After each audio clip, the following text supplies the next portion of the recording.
seal হৈ গ'ল পাইকান সংৰক্ষিত বনাঞ্চল পুনৰ দখল কৰিব নোৱাৰিব পাইকানৰ ভূমি বন বিভাগৰ অনুমতি অবিহনে সোমাব নোৱাৰিব পাইকানত কোনো ৰাজনৈতিক দলৰ নেতা আদিও যাব নোৱাৰিব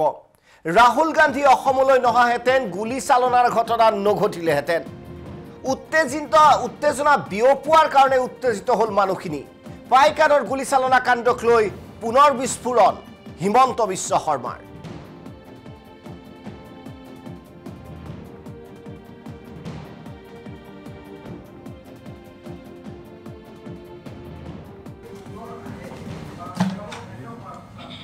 আৰু নাহে আৰু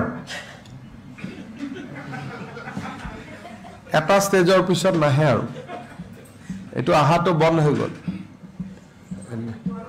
কালিলৈকে আছিলে পইণ্ট কিন্তু এটা পৰ্যায়ৰ পিছত নাহে আৰু মোৰ অভিজ্ঞতা হৈ গ'ল তো ক'ৰ পিছত নাহে মই জানো আজিৰ পিছত নাহে আৰু এতিয়া মুঠতে আৰু কোনো নাহে আৰু সেইটো চেপ্টাৰ শেষ এতিয়া কান্দিলেও নাহেগৈ আৰু কোনো আৰু কান্দা কেজনো এতিয়া নাযায় আৰু বেলেগ জায়গাত নতুন হ'ব পাৰে কিন্তু পাইকান গৰুখুটি বুঢ়া পাহাৰ এইবোৰ সিল হৈ গ'ল এটা দিন থাকে তাৰ পিছত এটা নাহে আৰু কাৰণ আজিৰ পৰাটো কোনবাই সোমালে ফৰেষ্টত উইদাউট পাৰমিশন সোমাব নোৱাৰে গতিকে আজিৰ পৰা নেতা বা কোনোটো সোমাব আমি অনুমতি নিদিওঁ গভৰ্ণমেণ্টে প্ৰথম ষ্ট্ৰিক্ট নহয় কাৰণ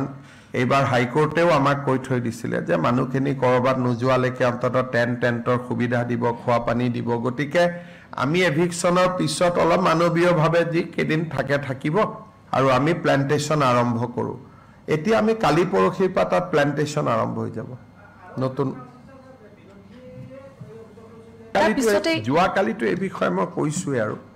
ভাল কৰি কৈছোঁৱেই যে ৰাহুল গান্ধী যদি সিদিনাখন নাহিলহেঁতেন তেতিয়াহ'লে ফায়াৰিঙো নহ'লহেঁতেন গুলীকাণ্ডও নহ'লহেঁতেন আৰু মানুহখিনিও লাহে লাহে গ'লহেঁতেন আমিতো মানুহখিনি এভিকশ্যনৰ পিছতো 40-50 ঘৰ মানুহ তাতে আছিলে আমি বাধাও দিয়া নাছিলোঁ থাকক কেইটামান পিছত নিজে নিজে উঠি যাব বা আমিয়ে কৈ উঠাই দিম উত্তেজিতটো কৰাৰ কাৰণে উত্তেজিত হ'ল না মানুহখিনি প্ৰত্যেকটো ঘটনাত যেতিয়াই উত্তেজনা কৰিব কোনোবাই যায় বা উত্তেজিত বক্তব্য দিয়ে তেতিয়াই এই মানুহসকলে হাতত লাঠি জোং লৈ চেষ্টা কৰে গৰুখুটিটো একেটাই ঘটনা হৈছিলে গতিকে এইটো পেটাৰ্ণ যেনেকৈ বুঢ়া চাপৰিত যেতিয়া এভিকশ্যন হৈছিলে আমাৰ কংগ্ৰেছৰ বিধায়ক এজনে গৈ উত্তেজিত কৰিলে তেতিয়া পিছদিনাখন মানুহখিনিক লাঠি জোং লৈ খেদি আহিলে কাৰণ এওঁলোকে বহুত পেপাৰ টিভি পঢ়ি থকা মানুহ নহয় কোনোবাই গৈ উত্তেজিত কৰি দিয়ে উত্তেজিত হৈ যায় আৰু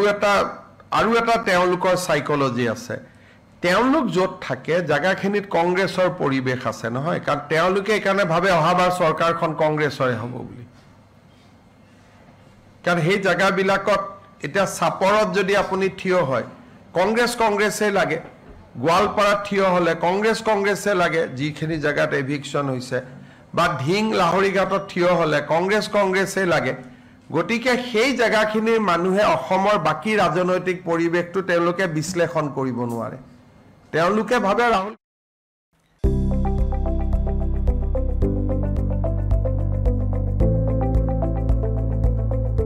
NB নিউজ